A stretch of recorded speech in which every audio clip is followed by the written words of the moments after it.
So this is Jetsuma Tenzin Parmo, and she relates a really fantastic story about a dream that she had. And I just wanted to talk everyone through this dream and the representations and the symbolism that her mind has incorporated into this dream.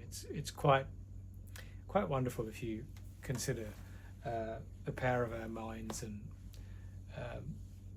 these sorts of dreams tend to start to happen as we advance on our meditation journey. Some of them are symbolic, some of them are almost clairvoyant. Nevertheless, these dreams do occur, and she's relating a particular dream that she's had about Hotel Samsara, or as she likes to call it, prison Samsara. So have a listen, and we'll talk through a couple of points. Opportunity for us to cultivate patience and understanding, which if we are only with people we like, we don't get a chance to, like I always say, it's like going to a gymnasium where you have to get on those machines which are challenging in order to strengthen our muscles. If we just get the easy ones, then we won't improve. So it was very important at that time, especially for people to recognize the fundamental point that our life depends not only on what happens to us, but how we respond to what happens to us. So, Venerable, we wanted to begin with Teach's first verse. Mm-hmm. The supreme understanding is to realize the meaning of selflessness. Mm-hmm. And specifically, I was hoping you could speak to the dream you have described before about the prison of samsara, just relating to this as an expression of selflessness, and it's one of the most powerful illustrations I've heard you describe. Well, I don't remember how it connected with selflessness, but my dream was... Yes, I too don't really understand how non-self connects to this dream, but the dream is more about Hotel Samsara. So, and selfless, non-self is really separate, but nevertheless. Of this huge, endless prison in which we were all trapped. And some people were in the penthouse suites and, Hotel. Sort of drinking and partying and having a good time. And then others were working, others were arguing, others were laughing, all the way down to the dungeons where people were in total despair. But what in the dream came to me so strongly was that whether in the penthouse suite or in the dungeons, we're all in prison. And so that might be slightly hard to fathom, is that, okay, what if you're in the penthouse suites? Surely you're not in prison, you're not there without wanting to be there. So the thing is, with all of these realms, even the most pleasurable, luxurious realms up the top, yes, they're experiencing a single emotion of just pleasure and partying and amazing and so on and so forth, but even they are impermanent. Even they have elements of suffering within them, but also, more importantly, they ultimately end up in suffering. So those realms of existence are not permanent. They do have an ending. And so suffering manifests. Positions in that prison can change any time, so that the people up will be down, the people down will be up, but wherever we are located, we are in prison. And so therefore the obvious solution was to try to get out. And in the dream, there was this river going by, like a kind of channel. It wasn't a big river. And I was trying to get people to come. Let's get out of here. Leave. And everybody said, nah, it's not so bad here. It's okay. Really, what do you expect? And also they said, leaving is very, very difficult. And it's better just to make your home where you are. So all of these realms, from the very top down to the very bottom, through Samsara, accounts from monastics and rishis and gurus that have, and Buddhas, in fact, that have been able to exercise the ability to traverse their past lives, demonstrate that and have accounted that they have traveled through the entire realms, from the highest of the sense realms, and then suddenly fall right down to the bottom of the hell realms, and then up to the human realms, and then up and down, up and down. So this is Hotel Samsara for you. You can go right up to the top of the sense realms, even, don't quote me on this, maybe the formless realms, and then right down to the hell realms, and then in the middle you've got the human realms, which curiously is the only realm where Buddhas are born. Why is that? Because it's only in the human realm that we can experience the very heights of luxury and then the very depths of suffering and hell. And so it's the only realm where one can truly appreciate impermanence, the fact that nothing is to be taken for granted, that suffering is all around us.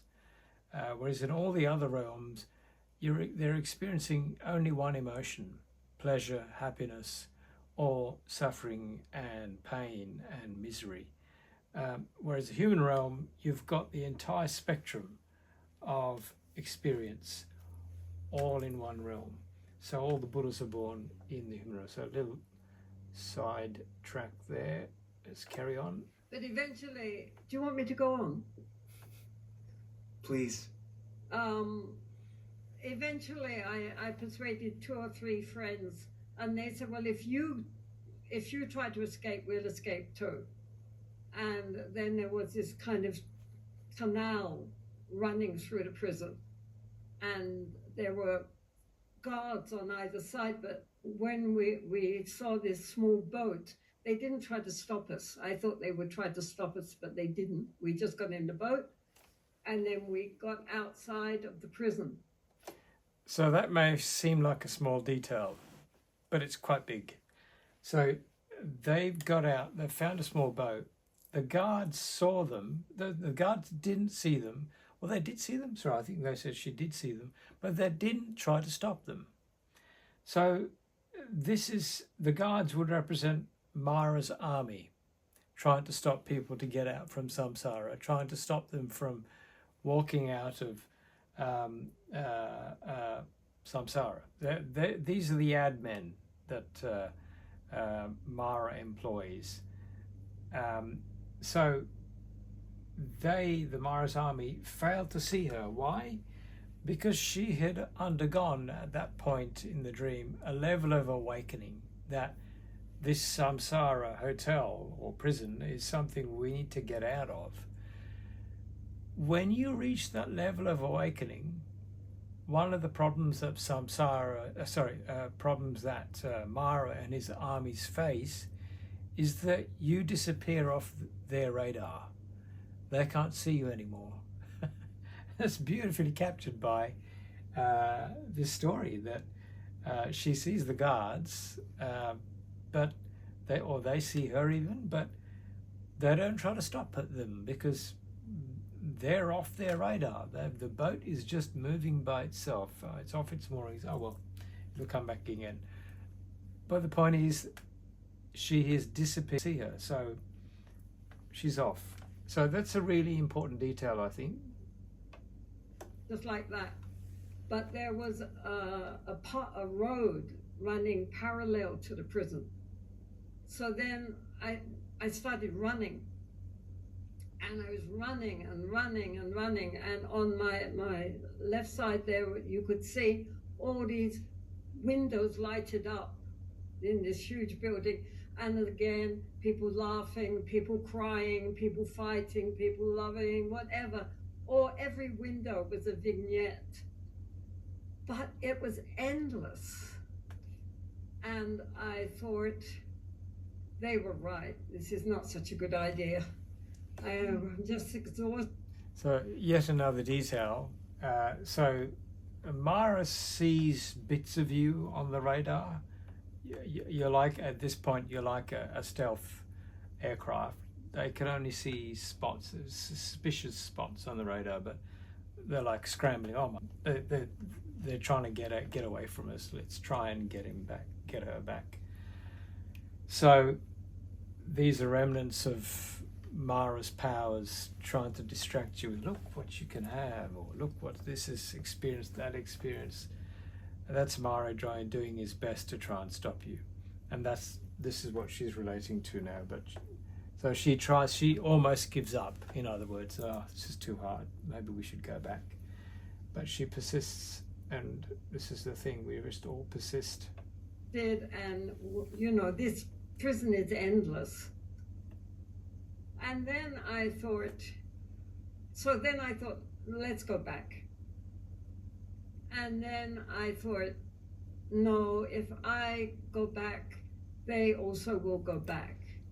So for their sake, I have to keep running. And so when I thought that, then suddenly the prison ended, and there was another road going across. This road was going like this, and this road was going like that. And so we went on from that. And I walked up. There was these houses, like suburbia, very nice houses with nice trees and lawns and flowers, and very nice. So I went up to the first one and knocked on the door. And this lady opened it and said, "Oh, you've come from that place. Not many people come here from there." And then she said, "Now you have to go and help all the others to also get out." And I said, "I can't, it's too much, I'm just me." And so then she said, no, don't worry. The idea she gave was like there was this big organization behind who were going to be helping, like a government, sort of, there were different people there. So so they said they will help you. Don't worry, you don't have to do it by yourself. Or there's a whole setup here. So then I said, okay, and then I will do that, to try to help all the people getting out. I did explain to her that nobody seemed to want to leave. She said, no, it doesn't matter, we're working on it.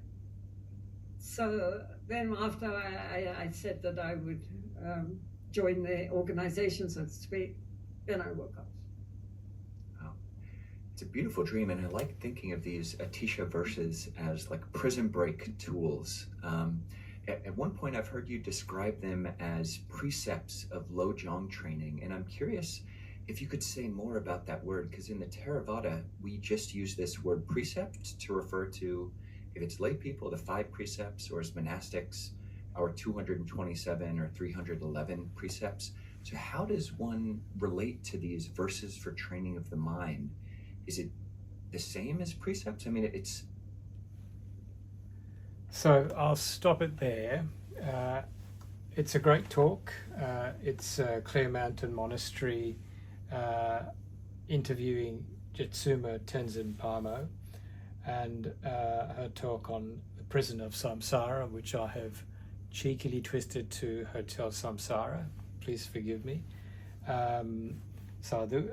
But it's a great talk, and it's a great session. I encourage everyone to listen to it. But I just wanted to talk through that particular path, the dream that she's talking about escaping from Hotel Samsara, and also the efforts of Mara that are symbolized in her dream, but she sort of doesn't talk about it as much. The guard's not seeing her because she has awakened that this is something to get out of, and it is described that then Mara particularly starts to panic because you disappear off his radar, and the army stops seeing you. So then he tries to confront you with all the different sense pleasures and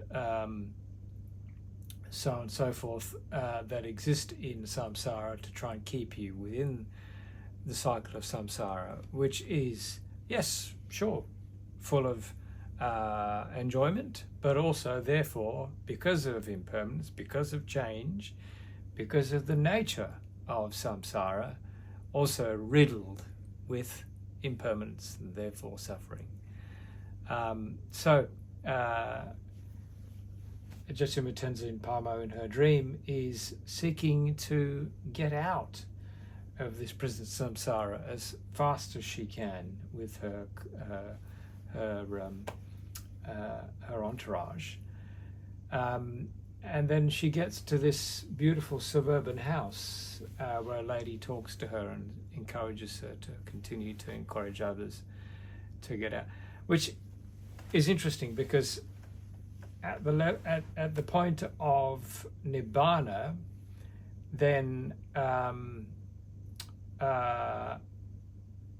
yes, you are encouraged to, or everyone, then you see lots of, who we suspect to be arahant monastics trying to show everyone how to get out. But at the point of parinibbana, which is death after reaching nibbana, then there is this description of they're no longer, there is nothing there. There's emptiness.